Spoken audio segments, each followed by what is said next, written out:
The news at 6. Good evening. I'm Carrie Drew. Ernie is off tonight. Your top stories in just a minute. But first, we want to talk about your children. If you ever watch a nature show, you know you see those young animals learning the skills they need to survive in the wilderness by playing. It's no different with people. Children learn important life skills by playing, and there are toys specially designed to foster imagination and innovation. Lydia Saranai has more on the power of play. Welcome to the Big Playhouse in Westwood, New Jersey, where fantasy comes as close to real life as it possibly can for children 6 and under. I thought it would be a great idea for the children 6 and under to have a place where they can come and learn their social skills. Lorene Barada is the owner of the Big Playhouse. Every room here, from the doctor's office to the salon, cafe, and grocery store, is specifically designed with a child's imagination in mind. Parents also play an important role. This is good old-fashioned dramatic play where the families also, they actually get involved. They play with the children, they do a lot of role playing with them. They actually start teaching. They can teach, counting.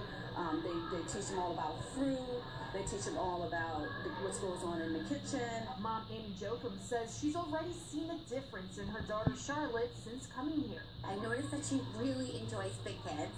She loves watching what the big girls are doing, and she's kind and she's very nice, and I think that comes out here, that when people want a toy from her, she's willing to give it to them. Sultan says as a mom of 2 young boys herself, it's understandable to want to put your child in front of a screen.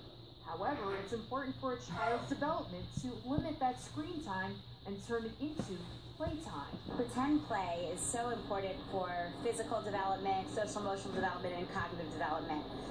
It allows kids to really use their imagination, their creativity, to really stimulate their minds. It also allows for socialization, whereas unfortunately, sticking them in front of the TV is very passive and really doesn't afford them half of the possibilities that pretend play does. Research shows that our brain growth is 90% complete by age 6.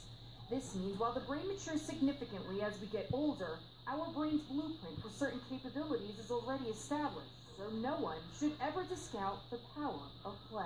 I'm Adrian. I'm recording for FOX5 News.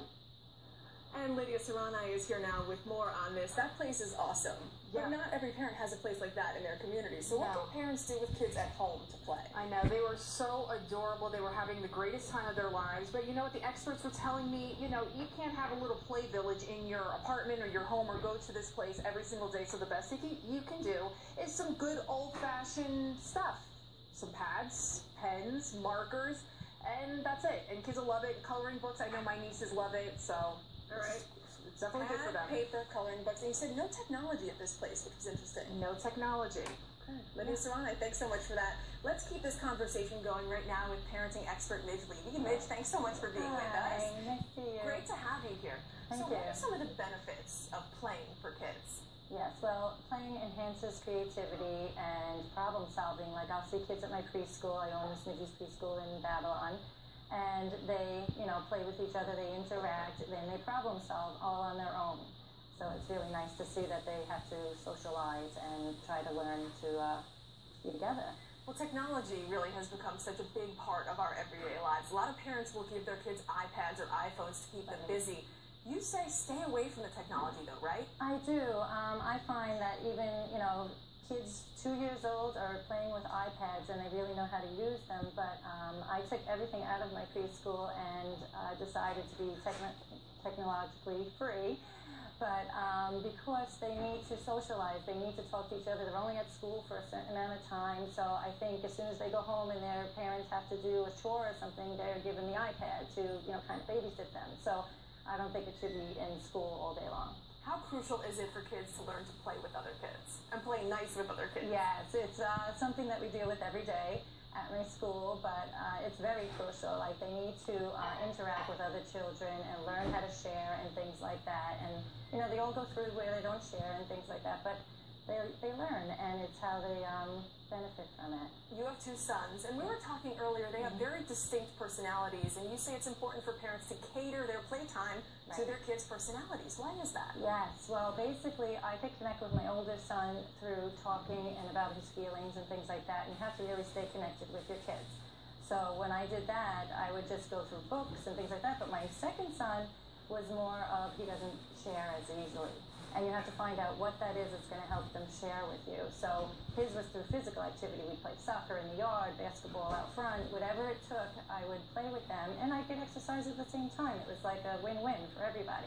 How important is it for parents to actually get out there and play with their kids? Oh, it's very important. I mean, it's the way you connect with them, you know. And you'll find, like, you could do silly things and you say, oh, it's because I have kids, you know. So it's really fun, and it's fun for everybody, and it's really beneficial. Is there a certain amount of time that you would allot for playtime that you think is a good amount per day to get out there and actually do some playing? Well, at least a half hour.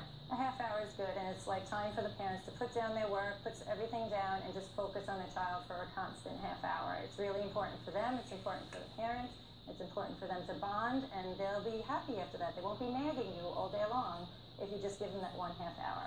And studies have shown that playing as a child can actually translate to success in school. Have you found that with your kids that you've seen grow up? Yes, as a matter of fact, my kids are 18 and 21 now, so I've seen, you know, lots of benefits with that, and they succeed in everything they do now, and I find a lot of it's due to the playing. And no technology, so what are some of your favorite activities to do with little kids? Basically, we'll play games, we'll play group games on the floor, we'll do finger plays and sing with them, you know, being that they're 3 and 5 or whatever.